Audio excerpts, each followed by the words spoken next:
ఈరోజు వీడియోలో క్రిస్పీ నెత్తల పకోడీ ఎలా చేయాలో చూద్దాం రండి. హాయ్ అండి, నమస్తే, welcome to Sudha's diary. 250 grams పచ్చి నెత్తల్ని తీసుకొని ఇలా శుభ్రపరచుకోవాలి. అందులో ఒక హాఫ్ లెమన్ని ఇలా స్క్వీజ్ చేసుకోవాలి. హాఫ్ టీ స్పూన్ ఉప్పుని వేసుకొని బాగా కలిపి ఒక 15 మినిట్స్ కోసం పక్కన పెట్టుకోవాలి.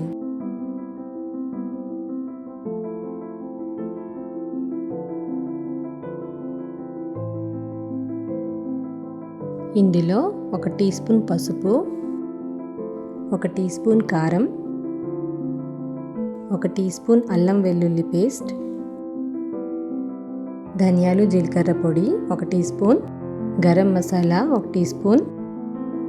ఇప్పుడు ఈ మసాలాలన్నీ చాప ముక్కలకి బాగా పట్టేలా అన్నిటినీ మిక్స్ చేసుకోవాలి.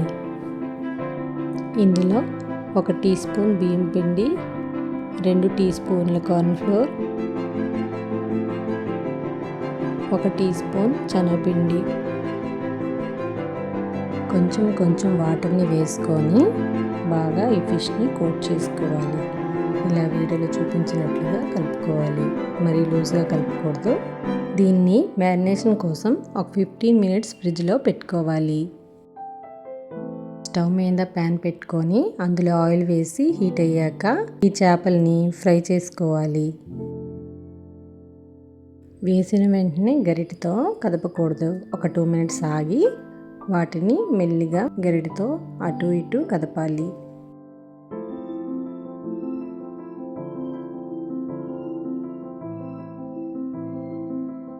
గోల్డెన్ కలర్ వచ్చాక ఒక ప్లేట్లోకి తీసుకోవాలి. అంతేనండి, క్రిస్పీగా మన నెత్తల పకోడీ రెడీ. ఈ రెసిపీని మీరు కూడా ట్రై చేసి మీకు ఎలా వచ్చిందో కామెంట్స్లో చెప్పండి. మీకు కానీ ఈ వీడియో నచ్చినట్లయితే ఫ్రెండ్స్ అండ్ ఫ్యామిలీకి షేర్ చేయండి, లైక్ చేయండి, సబ్స్క్రైబ్ చేసుకోండి. Thanks for watching.